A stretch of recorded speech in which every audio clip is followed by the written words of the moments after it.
जय हिंद मेरे सभी प्यारे विद्यार्थियों को, मैं राहुल एक बार फिर से आप सभी का स्टडी आई में स्वागत करता हूं। तो अब करने वाले हम क्वेश्चंस रेशियो एंड प्रोपोर्शन के। रेशियो एंड प्रोपोर्शन, तो आज का जो क्वेश्चंस होंगे, आज के जो क्वेश्चंस करेंगे वो कौन से क्वेश्चंस करेंगे हम देख लेते हैं।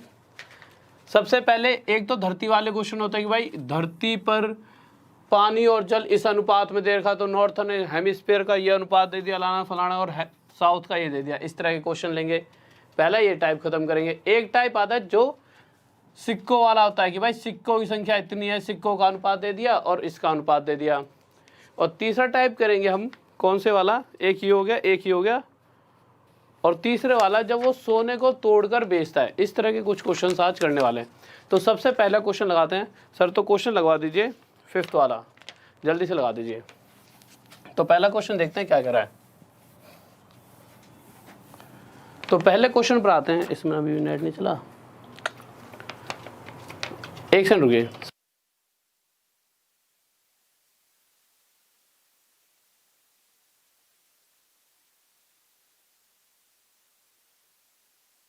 तो देखिए जो क्वेश्चन है, ये क्वेश्चन बहुत ही प्यारा सा है और अक्सर मतलब कि या तो जो जिस तरीके से भी आपको आता है, बहुत से बच्चों तो आंसर याद होगा इस क्वेश्चन का। तो आंसर जो जिन बच्चों को याद है वो समझ लीजिए कि क्वेश्चन को और इजी तरीके से हम कैसे कर सकते हैं। तो देखो सबसे पहले समझो इस क्वेश्चन को है क्या। क्वेश्चन कह रहा है कि पूरी धरती पर, कंडीशन दे दी है कि पूरी धरती पर भूमि और जल का अनुपात दे रखा है 1:2, कि एक हिस्से में अगर जमीन है तो 2 हिस्सों में पानी ही पानी भरा हुआ है। तो हमने लिख लिया पूरी भूमि पर 1:2 के अनुपात में अर्थ और वाटर है का रेशो है। ठीक है, एक सेकंड रुकिए, लैपटॉप का वो खराब हो गया ना, थोड़ा सा नेट नहीं चल रहा, तो यहाँ पर देख लेता हूँ। ठीक है, तो अब आगे चलते हैं। और भाई ध्यान से जिसका आंसर भी आ गया वो भी सुनिए। इसका एक अलग सा बहुत ही प्यारा सा नया मेथड मैंने आपके लिए निकाला है, और जिसका नहीं आया वो भी ध्यान से देखें।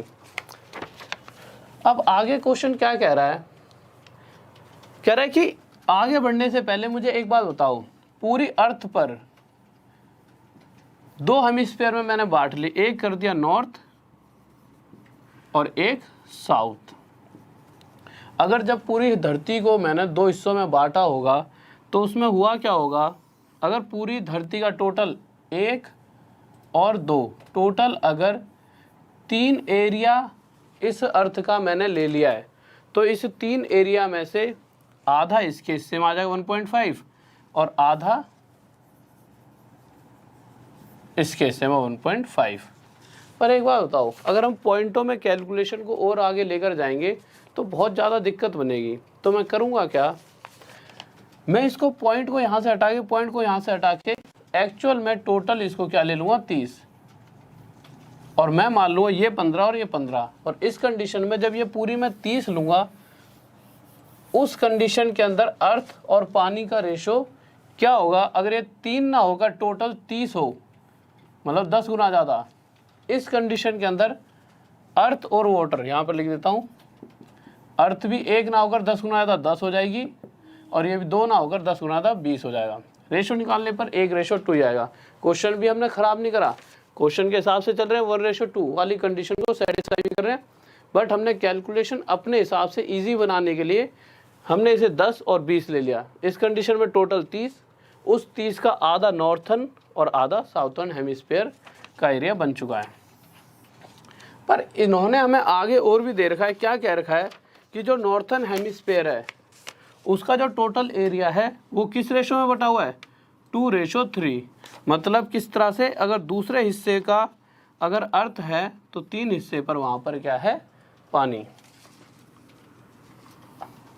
अब इस रेशो को इसके हिसाब से बदलते हैं कि भाई 5 नहीं है, टोटल कितना है, टोटल एरिया तो 15 है, तो इस कंडीशन में ये इससे 3 गुना ज़्यादा। तो इसी तरह से इसके ऊपर जो अर्थ होगी वो भी इससे 3 गुना ज़्यादा कितनी हो जाएगी, 6, और जो वाटर होगा वो भी 3 गुना ज़्यादा कितना हो जाएगा, 9। अब टोटल अर्थ जो है, जो टोटल अर्थ है उसमें से 10 हिस्से पर क्या है, ज़मीन, और 20 हिस्से पर क्या है, पानी। जो 10 हिस्से का जो ज़मीन है 10 हिस्से पर, उसमें से 6 हिस्से वाली ज़मीन तो किसके हिस्से में आ रही है, नॉर्थ के में। तो 6 अगर यहाँ पर है तो बचा हुआ 4 हिस्सा कहाँ पर होगा, साउथ में। तो 4 हिस्सा साउथ में अर्थ का।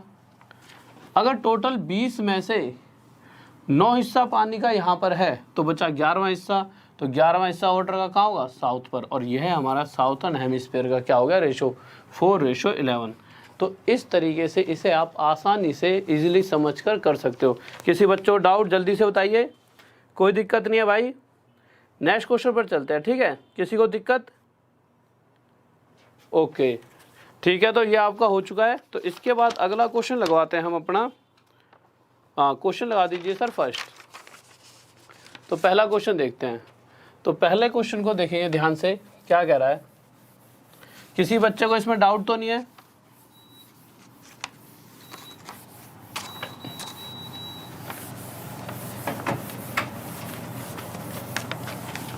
देखिए पहले क्वेश्चन पर आते हैं कि क्या कहना चाहता है।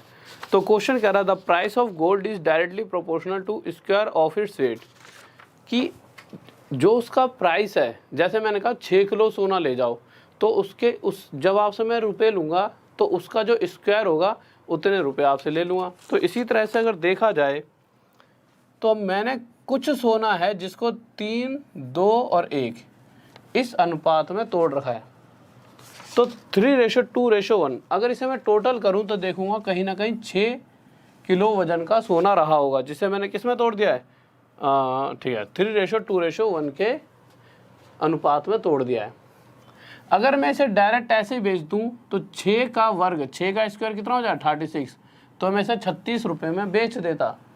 पर जब मैंने इसे तोड़ा 3 हिस्सों में और फिर बेच कर देखा तो भाई इस वाले को कितने बेच दूंगा, 3 का स्क्वायर 9 रुपये में, इसको कितने बेचूंगा 4 में, और इसको कितने बेचूंगा 1 में। तो टोटल मैंने देखा तो मैंने बेचा इसे 14 रुपये में। तो यहाँ से मुझे दिखा मुझे तो घाटा हो गया भाई। और जब घाटा हुआ भी तो कितने का, 22 रुपये का। पर क्वेश्चन कह रहा है कि जो घाटा है, जो लॉस है वो 22 रुपये का नहीं है। कितने रुपये का लॉस हो रहा है, 4620, 4620 रुपीज़ का क्या हो रहा है, लॉस। सर क्वेश्चन थोड़ा छोटा कर दो।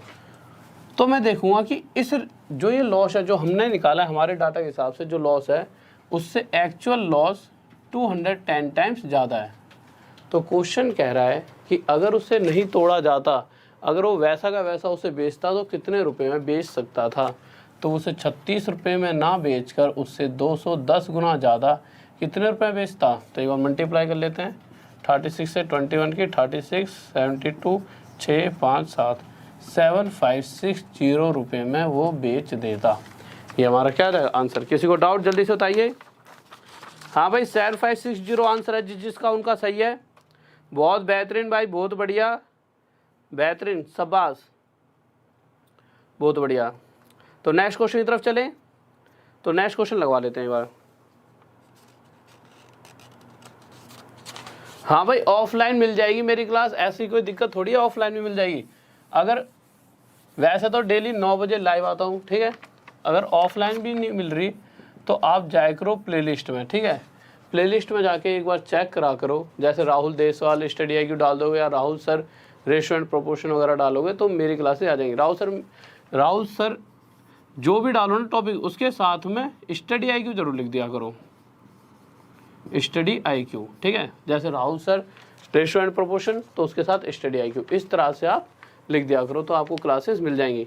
या फिर सबसे बेस्ट है टेलीग्राम ज्वाइन कर लो। टेलीग्राम पे क्या है, डेली आपको प्लेलिस्ट डाल दी जाती है या जो भी क्लास होती है उसको टेलीग्राम में डाल दिया जाता है, ठीक है। तो टेलीग्राम ज्वाइन कर लो, तो टेलीग्राम में डेली वो क्लास डल जाती है तो आसानी से आपको मिल जाएगी। और टेलीग्राम किस नाम से है, राहुल देसवाल स्टडी IQ, और यहाँ ब्रैकेट में ऑफिशियल लिख देना, ठीक है, इस तरह से। क्योंकि और भी बच्चे हैं जिन्होंने इस नाम से टेलीग्राम बना लिया है। और साथ में इसको ज्वाइन कर लेना, 11K से ज़्यादा इसके सब्सक्राइबर है, 11,000 से ज़्यादा, ठीक है।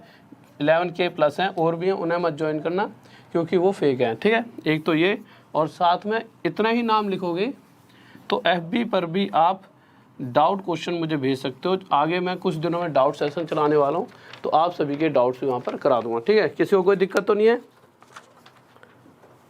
ये 36 कैसे हुआ था, ठीक है। देखिए यार ये 36 अगर आप पहली लाइन पढ़ोगे, the price of gold is directly proportional to square of its weight. अगर मैं कहूँ, देखो एक सेकंड रुक जाइए, फिर जल्दी से नेक्स्ट क्वेश्चन पर चलते हैं। रेशो दे रखा है 3:2:1। अगर मैं किस वेट को इस अनुपात में तोड़ सकता हूँ, अगर टोटल वेट 6 होगा तभी तो उसे 3, 2, 1 में तोड़ पाऊंगा। तो क्वेश्चन कह रहा है, जैसे मैं कहता हूँ 6 किलो मान लो आप कि 6 किलो सोना आप लाए, पर मैंने क्या करा, उसे 3 हिस्सों में तोड़ा, 3 किलो, 2 किलो और 1 किलो में तोड़ लिया। अगर मैं 6 का 6 किलो बेचता तो उसका जो प्राइस होता वो इसका स्क्वायर 36, तो 6 का 6 किलो अगर एक साथ बेच देता तो 36 रुपये में बेचता, पर जब मैंने अलग अलग बेचा तो इसे 9 रुपये में बेचा होगा, इसे 4 रुपये और इसे 1 रुपये में, तब ये मैंने 14 रुपये, तब 22 रुपये का मुझे घाटा हुआ है। अब तो किसी को डाउट नहीं है। नेक्स्ट क्वेश्चन पर चलें, जल्दी से बताइए।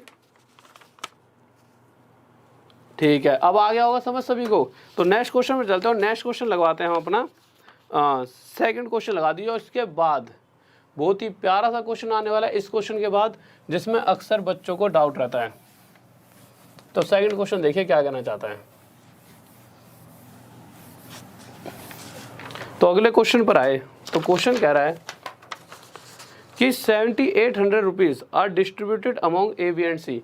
ए बी और सी में 7800 रुपीज़ को बांटा गया, और कह रहा है कि जो ए का शेयर है, ए को इतने रुपए मिलते हैं जितने बी को मिलता है उसका 3/4 भाग, और इसी तरह से बी को इतने मिलते हैं जितने कि सी को मिलते हैं उसका 2/3 भाग।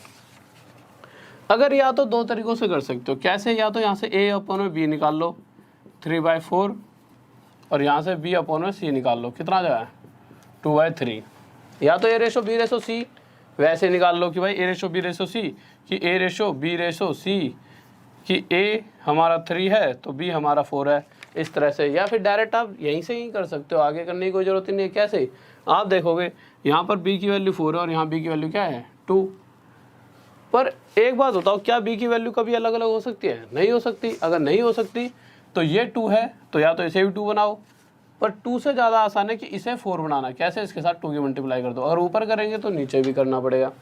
ऐसा करते ही यहाँ पर b की वैल्यू 4 बन गई, बट साथ ही साथ में c की वैल्यू भी क्या हो गई 6। और अब एक नया रेशो हमारे पास आ गया, a ratio b ratio c, जिसके अंदर a की वैल्यू तो 3 है, b की वैल्यू 4, यहाँ भी 4, यहाँ भी 4, कंडीशन सेटिस्फाई, और c की वैल्यू क्या है 6।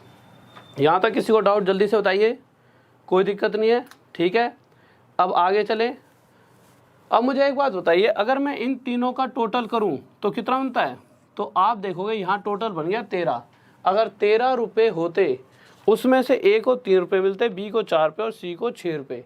पर क्वेश्चन साफ साफ कह रहा है उनके पास 7800 रुपीज़ हैं जिन्हें बांटना है इनके अंदर।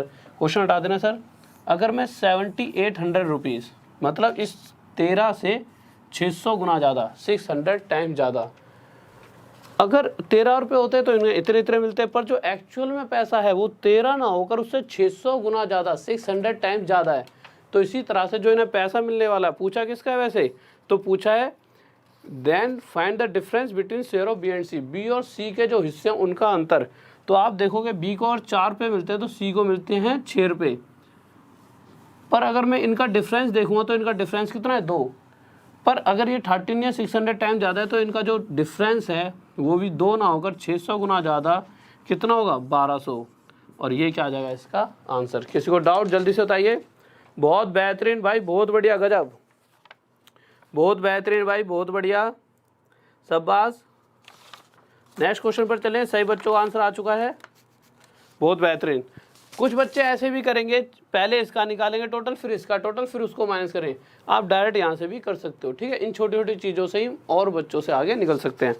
अब नेक्स्ट क्वेश्चन देखते हैं, और नेक्स्ट क्वेश्चन लेंगे हम अपना 6th क्वेश्चन, जो कि बहुत ही प्यारा सा क्वेश्चन है और थोड़ा सा मतलब समझने में आपको थोड़ी दिक्कत हो सकती है। बिल्कुल ध्यान से सुनना, क्योंकि ये क्वेश्चन हाल फिलहाल में ही पूछा गया है। अभी हाल फिलहाल में जो एग्ज़ाम्स हुए उनमें एक एग्ज़ाम में आया हुआ था, मैंने देखा था कुछ दिन पहले। तो इस क्वेश्चन को ध्यान से सुनना है आपको, क्योंकि अगर पूछा गया हाल फिलहाल में तो आगे भी आने के चांस हैं।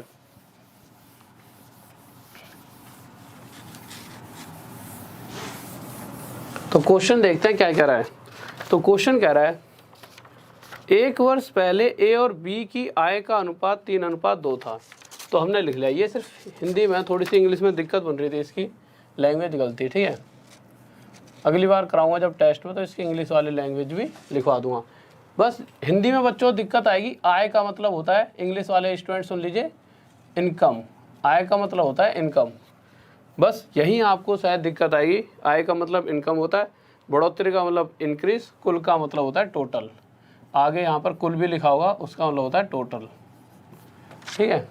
तो अब देखते हैं, क्वेश्चन कह रहा है कि 1 वर्ष पहले की बात है, ए और बी की आय का अनुपात जो इनकम थी उसका रेशो था 3:2। अब कह रहा है कि अगर 1 साल आज बात की जाए तो जो 1 साल पहले इनकम थी उससे जो आज की इनकम है उसमें इंक्रीमेंट हुआ, और कितना इंक्रीमेंट हुआ है। अगर ए की इनकम 1 साल पहले 2 रुपये रही होती तो आज हो गई है 3 रुपये। क्वेश्चन ये कहना चाहता है, वैसे तो 3 रुपये है 1 साल पहले, पर अगर 1 साल पहले 2 रुपये होते ना ए की इनकम, तो आज उसकी इनकम 3 रुपये हो जाती। इस रफ्तार से बढ़ रहा है, मतलब पैसा जो है इस रफ्तार से बढ़ रहा है। पहले 2 होता तो 3 में आता, अगर पहले पैसा 1 होता तो अब कितना हो जाता, 3/2 रुपये, 2 नीचे चले आता। पर क्वेश्चन साफ साफ कह रहा है पहले पैसा था कितना, ए के पास 3, तो इस कंडीशन में इसका पैसा आज के टाइम पर कितना हो जाएगा, 9/2 रुपये। तो आज के टाइम पर अगर पहले इस पे 3 रुपये रहे होंगे तो आज इसके पास 9/2 रुपये हो चुके हैं। अब आ जाते हैं हम बी की बात पे। तो क्वेश्चन क्या रहा है कि बी की जो इनकम में इंक्रीमेंट हो रहा है वो हो रहा है 3:4। कहने का मतलब अगर बी के पास पहले 3 रुपये थे, मतलब इस टाइम 3 रुपये थे, पर पहले तो 2 थे, बट अगर 3 होते तो आज इसके जो रुपये हैं वो 4 रुपये हो जाते। और अगर इसके पास पहले 1 रुपया होता तो आज कितने रुपये हो जाते इसके पास, 4/3। पर क्वेश्चन साफ साफ कह रहा है पहले इसके पास 2 रुपये थे, तो इस कंडीशन में आज इसके पास कितने रुपये हो जाते, 8/3 रुपये। तो यहाँ से मुझे पता लग चुका है कि आज ए के पास एक्चुअल में इस रेशो के हिसाब से ए के पास आज के टाइम पर 9/2 रुपये हैं और बी के पास आज के टाइम पर 8/3 रुपये हैं। तो मैंने इन दोनों का रेशो निकाल लिया। ए के पास आज के टाइम पर 9/2, इनको यहाँ लिख लेते हैं सर, क्वेश्चन हटा देना थोड़ा सा। ए के पास 9/2 और बी के पास है 8/3 रुपये। इतना पता लग चुका है, इसको मिटा देता हूँ, स्क्रीनशॉट लेना, स्क्रीनशॉट लेना, ठीक है, हाँ ठीक है, इसको मिटा देते हैं। तो अब जो एक्चुअल में जो आज के टाइम का रेशो है वो आ चुका है, और वो रेशो क्या आ चुका है कि अगर ए के पास आज 9/2 रुपये हैं तो बी के पास आज 8/3 रुपये हैं। इनका अगर रेशो निकाला जाए तो 3 यहाँ पर आगे मल्टीप्लाई हो जाएगा और ये 2 इधर जाके 16। तो यहाँ से हमें क्या पता लगा कि अगर टोटल 41 रुपये 41 रुपीज़ इन दोनों के पास होते हैं। अब आपको ये 41 कैसा है, इन दोनों का टोटल कितना है 41, और 41 टोटल रुपीज़ इनके पास होते तो उसमें इसके हिस्से में 27 रुपये और इसके हिस्से में 16 रुपये आते। पर क्वेश्चन कह रहा है टोटल इनके पास 41 रुपीज़ नहीं है, कितने रुपये टोटल, 21500। इससे कितना गुना था, इससे 500 गुना ज़्यादा। तो इसी प्रकार उसने पूछा है कि बी की आय, आय मतलब यही बताया था इनकम होता है, तो बी की इनकम भी 16 ना होकर 500 टाइम ज़्यादा 8000 रुपीज़ रही होगी। और यह इसका क्या आ जाएगा आंसर। किसी को डाउट जल्दी से बताइए, कोई दिक्कत। बहुत बेहतरीन भाई, बहुत बढ़िया, शाबाश, बहुत बढ़िया, बहुत बेहतरीन, शाबाश। तो नेक्स्ट क्वेश्चन की तरफ चलते हैं, और नेक्स्ट क्वेश्चन आप लगा दीजिए, आपका 3rd क्वेश्चन लगा दीजिए। तो नेक्स्ट क्वेश्चन देखते हैं क्या कह रहा है, और तो हो गए शायद सारे, हाँ 3rd क्वेश्चन लगा दीजिए।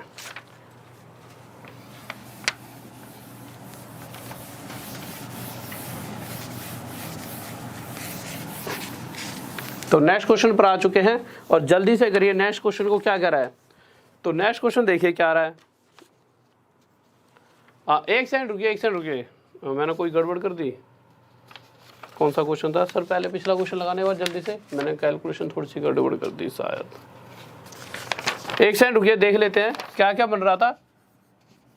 सॉरी, हाँ यार, ए रेशो भी 27:16 था, सॉरी।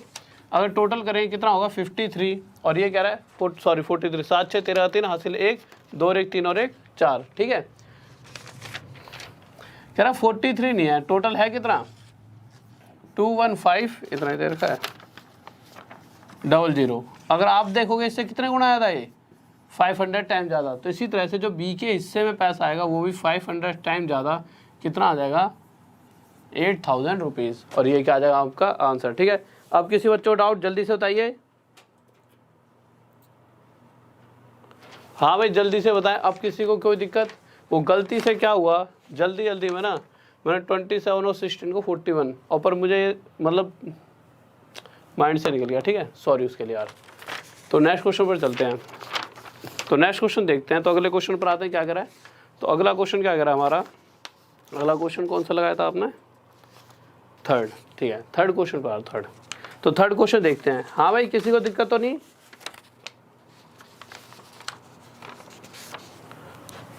तो नेक्स्ट क्वेश्चन देखते हैं क्या करा है।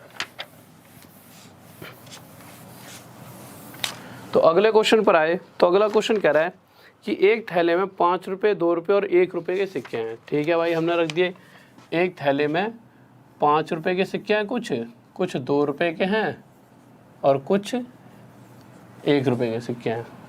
फिर आगे कह रहा है कि 5-5 रुपये जो अनुपात दे रखा है, ये तो भाई रुपीज़ में दे रखा है। फिर नीचे दे रखा है कि नंबर दे रखे हैं कि 5-5 रुपये के सिक्के और 2-2 रुपये सिक्के और 1-1 रुपये सिक्के का अनुपात दे रखा है।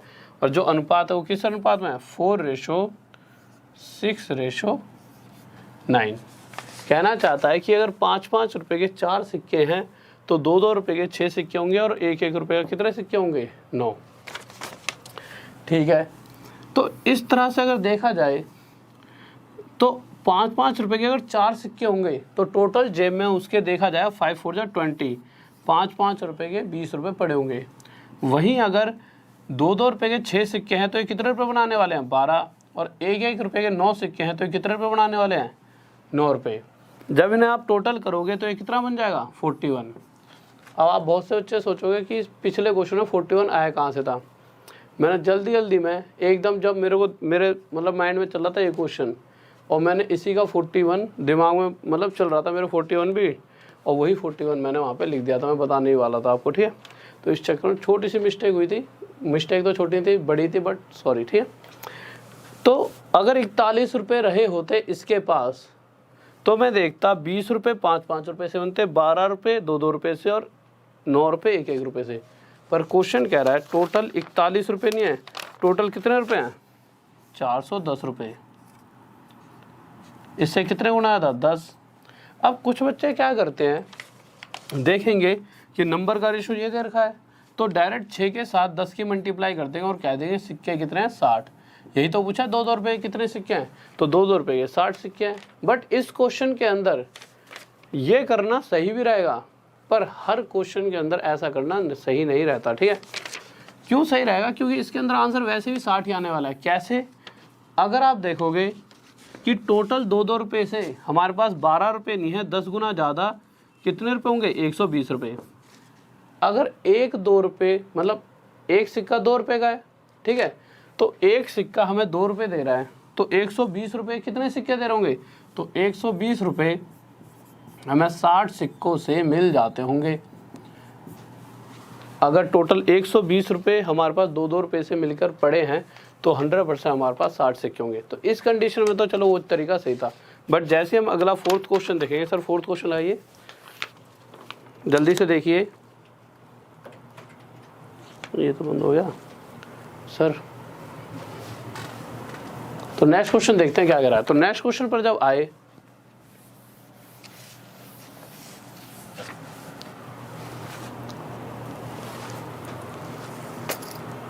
हाँ भाई, तो नेक्स्ट क्वेश्चन देखा हमने। इस वाले क्वेश्चन में क्या कह रहा है, वो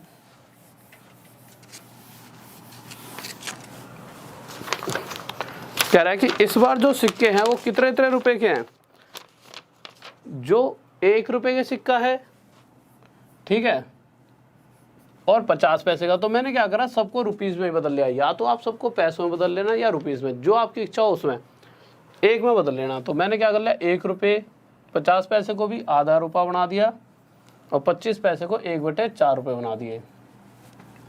फिर आगे आए तो कह रहा है जो इनकी क्वांटिटी नंबर का जो रेशो है वो दे रखा है 1:2:3। अगर आपके पास 1-1 रुपये का एक सिक्का है तो कहीं ना कहीं टोटल आपकी जेब में 1 रुपया पड़ा होगा। और इस कंडीशन में देखा जाए, अगर आधे आधे पैसे के 2 सिक्के हैं तो आधे आधे पैसे के 2 सिक्के का मतलब क्या है, आपकी जेब में यहाँ पर भी 1 रुपया ही पड़ा होगा। और वहीं अगर यहाँ देखा जाए तो 1/4 रुपये के कितने सिक्के हैं, 3, तो यहाँ से आपके पास कितने रुपये बनेंगे, 3/4 रुपये। बट इस तरह से कैलकुलेशन करेंगे तो थोड़ी सी हमें दिक्कत आ जाएगी। तो हमने क्या करा, या तो आप ऐसा कर सकते हो, इस 4 को यहाँ लाओ डायरेक्ट, इसके साथ भी मल्टीप्लाई, इसके साथ भी, तो 4:4:3। बट यहाँ आपको कन्फ्यूज़न होगी किस चीज़ की, सर ऐसे कैसे कर दिया, इसके साथ भी इसके साथ भी। तो आप ऐसे समझ सकते हो, मुझे यहाँ से 4 हटाना है, तो मैंने क्या करा, एक ऐसी संख्या ली जो 4 से पूरी तरह कट जाए, और वो क्या है 4। तो मैंने यहाँ 4 की मल्टीप्लाई कर दी। अब हमें ये भी पता है कि अगर रेशो में यहाँ 4 की मल्टीप्लाई कर दी तो ये भी रूल है कि इधर भी 4 की करनी पड़ेगी और इधर भी। और ऐसा करते ही होगा क्या, इस 4 से ये 4 कट जाएगा और हमारा रेशो बनेगा 4:3। अब आप देखोगे कि 1-1 रुपये से टोटल जेब में 4 रुपये पड़े हैं, 50-50 पैसे का जो टोटल करा तो 4 रुपये पड़े, और इस कंडीशन में हमारी जेब में 3 रुपये पड़े हैं। टोटल जब देखा 4 4 8 और 3 11, टोटल हमारी जेब में 11 रुपये हैं। जब 11 रुपये होते तब 4 रुपये 1-1 से, 50-50 पैसों से भी 4 रुपये और 25-25 पैसों से भी 3 रुपये बन रहे होते। पर टोटल 11 रुपये नहीं है, टोटल हैं कितने, टोटल हैं 55 रुपीज़, 55 रुपये। सर क्वेश्चन हटाना थोड़ा सा, जो कि इस 11 से 5 टाइम्स ज़्यादा है, ठीक है, 5 गुना ज़्यादा। तो इसी तरह से अगर देखो, अब यार आप क्या कर सकते हो, या तो आप इसके साथ 5 की मल्टीप्लाई करो तो यहाँ से आपको पता लगेगा कि 10 सिक्के हैं। पर ऐसा करना तो गलत हो जाएगा इस कंडीशन में, क्योंकि सिक्कों की संख्या इस बार अलग आने वाली है। तो हर बार करना क्या है, सबसे देखेंगे टोटल रुपए हैं कितने, या पैसे जो भी हमारे पास है कितने। अगर हमारे पास ये रेशो आई है तो टोटल रुपए 11 ना होकर 5 गुना ज़्यादा 55 है। इसी तरह से 50-50 पैसे से ही बनने वाले रुपए 4 ना होकर 5 गुना ज़्यादा, नीचे जगह है नहीं है, तो 4 ना होकर 5 टाइम ज़्यादा, यहाँ लिख देता हूँ 20 रुपीज़ होंगे। अगर 20 रुपये बनाने के लिए, आपको पता है 1 रुपया बनाने के लिए 50-50 पैसे के 2 सिक्के लग जाते हैं, तो 20 रुपये बनाने के लिए 50-50 पैसे के कितने सिक्के लगेंगे, 40। और यही हमारा क्या हो गया आंसर, कि 40 कॉइन लगेंगे। किसी को डाउट?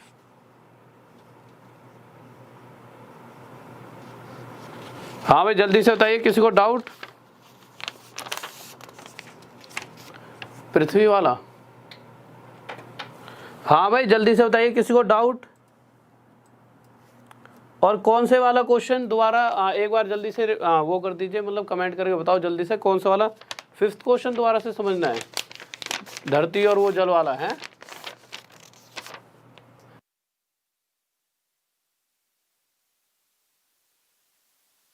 तो ठीक है, 5th क्वेश्चन दोबारा कर लेते हैं, जिसके अंदर जो पृथ्वी और जल वाला एक बार दोबारा समझ लेते हैं कि क्वेश्चन क्या था वो।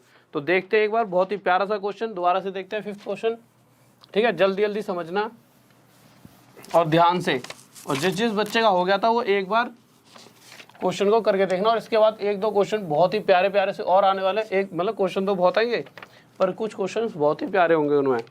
तो फिर से देख लेते हैं, पहला 5th क्वेश्चन दोबारा लगा दिए सर।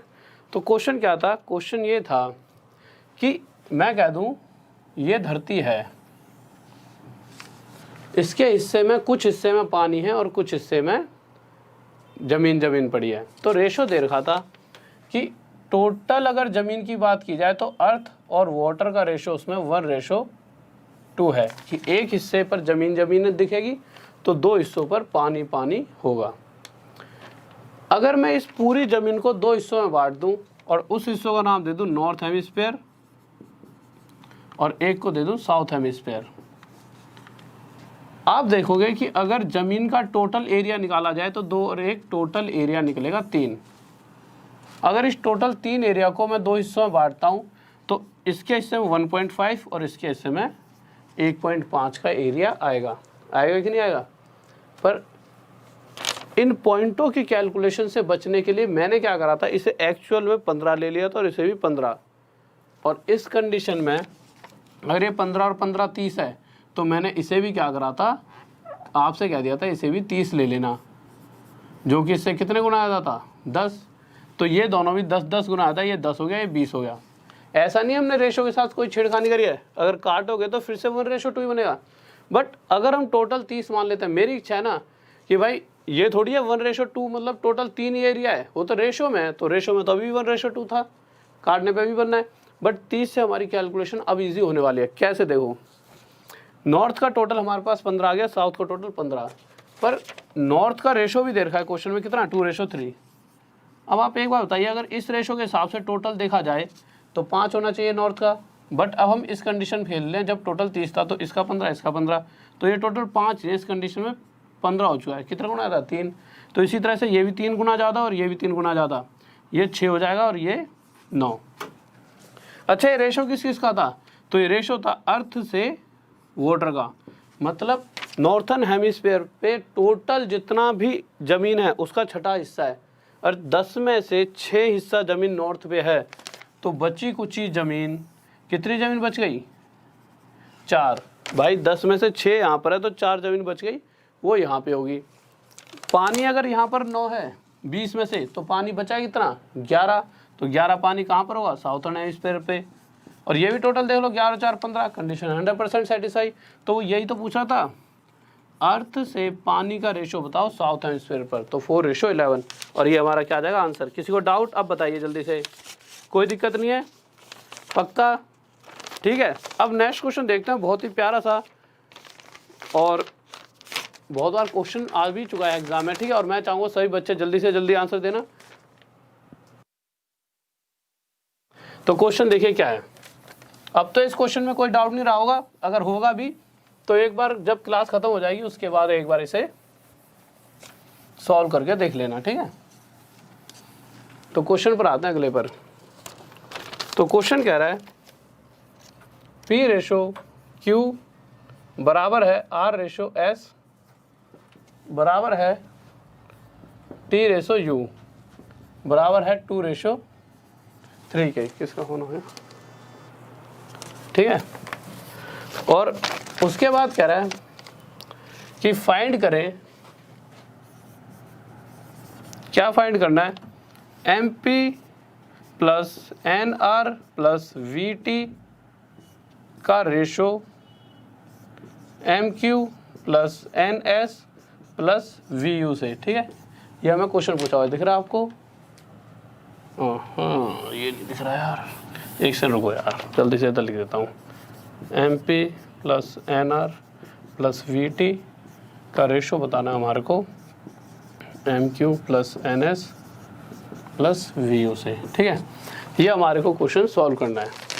तो अब आप देखोगे, अगर मैं P/Q की बात करूं तो वो भी 2:3 है, इसकी बात करूं तो इस कंडीशन में ये 2:3 और इस कंडीशन में भी ये 2:3। तो यहाँ से आपको पता लगेगा कि जो मतलब ये भी 2:3 है, ये भी 2:3 और ये भी 2:3। तो आप देखोगे P की वैल्यू 2, R की भी 2 और T की भी 2। तो P की 2 मैंने यहाँ पर रख दी तो ये 2M हो गया, R की भी मुझे पता लग चुका है 2 है तो ये 2N हो जाएगा, और T की वैल्यू भी 2 है तो ये 2V हो जाएगा। ब्रैकेट क्लोज, आगे आए। अब हमें ये पता लग चुका है यहाँ से Q की 3 है, S की 3 है और U की 3 है, तो Q की 3, S की 3 और U की 3 यहाँ पुट करेंगे तो ये हो जाएगा 3M, ये हो जाएगा 3N और ये हो जाएगा 3V। अगर मैं यहाँ से 2 कॉमन ले लेता हूँ तो आ जाए M plus N plus V, और यहाँ से 3 कॉमन ले लेता हूँ तो M plus N plus V, और जब मैं इससे इसे काटूंगा तो ये दोबारा से हमारा रेशो सिर्फ 2:3 बच गया। तो मैंने क्या पूछा था, इसका और इसका रेशो बताइए, और आया क्या हमारे पास 2:3, और यही क्या हो जाएगा हमारा आंसर। बताइए जल्दी किस किस का आंसर आया। बहुत बेहतरीन भाई, बहुत बढ़िया, गजब, शाबाश। जल्दी से फिर नेक्स्ट क्वेश्चन पर आते हैं। इसमें भी करनी है, एक सेकंड रुकिए, जल्दी से नेक्स्ट क्वेश्चन पर आते हैं। तो देखिए, और किसी को डाउट, ठीक है। और इस संडे से एक नया शेड्यूल आ रहा है, उसके हिसाब से आपकी क्लासेस चलने वाली हैं, ठीक है। इस संडे को एक नया टाइम टेबल लाऊंगा कि किस तरीके से क्लास के साथ साथ कुछ देर डाउट्स भी चलेंगे और कुछ देर प्रैक्टिस सेट भी चला करेगा, ठीक है। तीनों चीज़ें चलेंगी। तो इस संडे से आ रही हैं तीनों चीज़ें, तो इस संडे को मैं टाइम टेबल बताऊंगा और क्या क्या चीज़ आ रही है सारी चीज़ें बता दूंगा, ठीक है। तो क्वेश्चन देखते हैं अगला। तो अगला क्वेश्चन इस तरह से है, फैल गया यार। क्वेश्चन कह रहा है a/3 equals to b/4 equals to c/5, ठीक है। तो पूछ रहा है a/b/c बताइए। तो फाइंड करना है a/, यहीं पे लिख देते हैं a/b/c फाइंड करें। तो जल्दी से बताइए क्या करा है, जल्दी से एक बार बताओ, मैं जब तक पूछ लूँ। तो जल्दी से बताइए क्या करा है। तो देखो यार, तो अगर a/b/c बताओ, तो मैंने आपको एक कल बात बताई थी, यहाँ पर तो ये 3 लिखा हुआ है। अगर ये ऐसे लिखा जाए 1/3a 1/4b और 1/5c, तो तब भी तो बात एक ही है। तो मैंने क्या कहा था, a के साथ जो भी होता है, जैसे 1/3 लिखा है, और इसे जब मैं इक्वल के साइन को रेशो में बदलूंगा, तो a के साथ जो भी है क्या है 1/3, तो वो उल्टा हो जाएगा 3 हो जाएगा। b के साथ 1/4 तो ये 4 हो जाएगा, 1/5 5, और यही हमारा डायरेक्ट 3:4:5 क्या आ जाएगा, रेशो आ जाएगा, ठीक है। नेक्स्ट क्वेश्चन पर चलते हैं। तो नेक्स्ट क्वेश्चन देखते हैं, किसी को डाउट? बहुत बेहतरीन। अब अगला क्वेश्चन देखते हैं, बहुत प्यारा सा।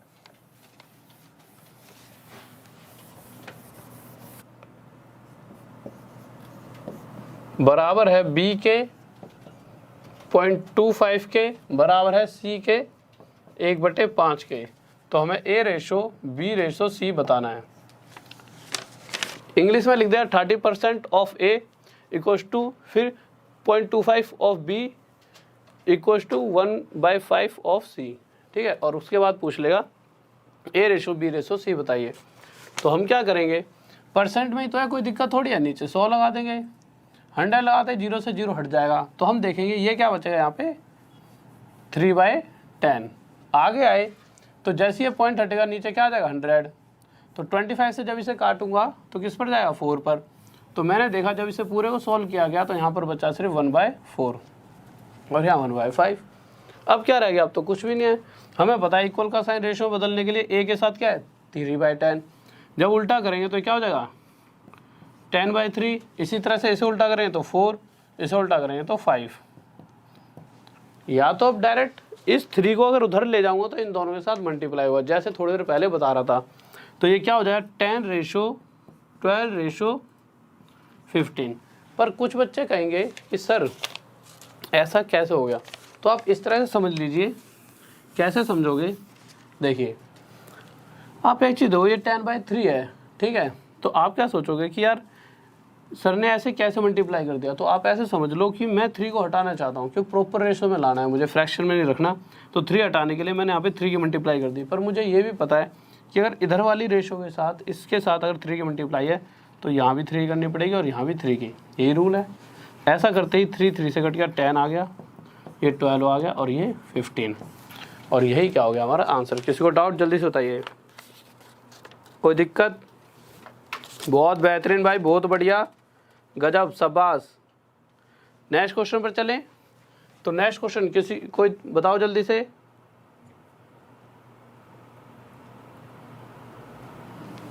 ठीक है भाई, बहुत बढ़िया। तो नेक्स्ट क्वेश्चन देखते हैं जल्दी से।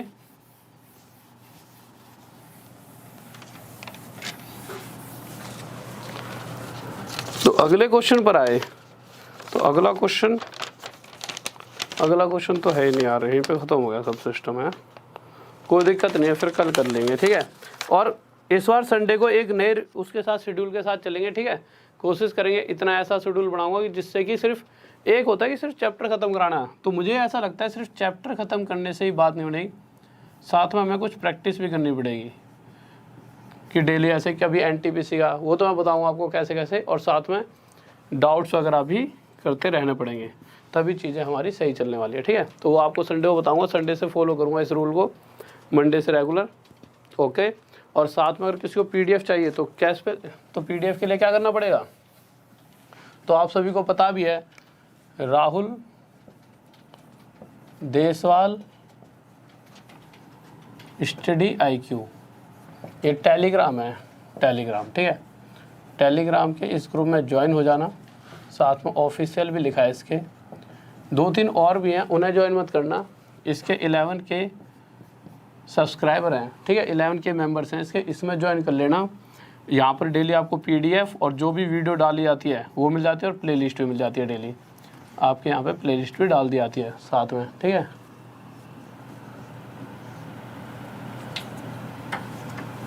टेन पॉइंट समथिंग है, 10.9 है, ठीक है, 10.9 के हैं। और साथ में क्या है, इसी इतने से नाम के साथ अगर आप फेसबुक पर डालोगे तो डाउट्स भेज देना इस नाम के साथ फेसबुक पर। FB पर जब डाउट भेजोगे तो मैं डाउट सेशन चलाऊंगा, तो मुझे आसानी रहेगी कि हाँ मैं वही क्वेश्चन करा पाऊँ जो आपके डाउट्स हैं। और जो बच्चा डाउट भेजेगा उसका मैं नाम भी लूँगा कि हाँ इस बच्चे का डाउट था और ये इसका आंसर। और मेरा मानना है कि जो एक बच्चे का डाउट होता है वही अक्सर मैक्सिमम स्टूडेंट्स का डाउट होता है, ठीक। तो क्वेश्चन डाउट भेजा करो, ये मत सोचो आज ही भेजूँ डाउट का आंसर, किसी ना किसी वीडियो में आपका आंसर मिल जाएगा, ठीक है। तो डाउट्स भेजने लग जाइए। PDF कल PDF डाल दी थी, एक सेकंड रुकिए, परसों, चलो अभी बोल दिया PDF मिल जाएगी, अब अगली कल नहीं रही, आज डल जाएगी, नहीं डलेगी तो तोड़ूंगा, ऐसे तोड़ूंगा इन्हें सर को, यहाँ पे बैठे हैं यहाँ पर, ये ऐसे कैसे PDF नहीं देंगे। वैसे बहुत प्यारे सर हैं, ये पूरा ध्यान रखते हैं कि बच्चों की PDF भी डालनी है, मुझसे तो खुद रिक्वेस्ट करते हैं सर जी जल्दी PDF डाल दो, JEE की डेट आ गई है। ओके भाई, आ गई है डेट तो उसके हिसाब से भी कुछ करा देंगे। सौरभ राय, ठीक है भाई, देसी घी है मूंछों पे, और वैसे भी खाना तो बंद कर ही दिया है, अब मूंछों पे लगाना पड़ेगा देसी घी। और तो कोई मतलब तुम्हारी सारी इच्छाएं पूरी होंगी, टेंशन मत लो, तुम जॉब तो लगवा लो। पर यार ये मूंछ है ना ये देसी घी के। ओके ठीक है, फिर इस क्लास को यहीं पर ख़त्म करते हैं, ठीक है। फिर अगली बार फिर मिलते हैं कल, वही 9 बजे डेली आ जाया करो रेगुलर, और पढ़ाई पे ध्यान दे दो, एग्ज़ाम आ रहे हैं और मैक्सिमम स्टूडेंट्स, मैक्सिमम क्या सभी को पास होना है, ठीक है। तो ओके, और साथ में सब्सक्राइब कर देना, शेयर कर देना और लाइक कर देना ज़्यादा से ज़्यादा, और सब्सक्राइब तो सबसे इम्पोर्टेंट है। और आखिरी में जय हिंद जय भारत, लव यू सभी को।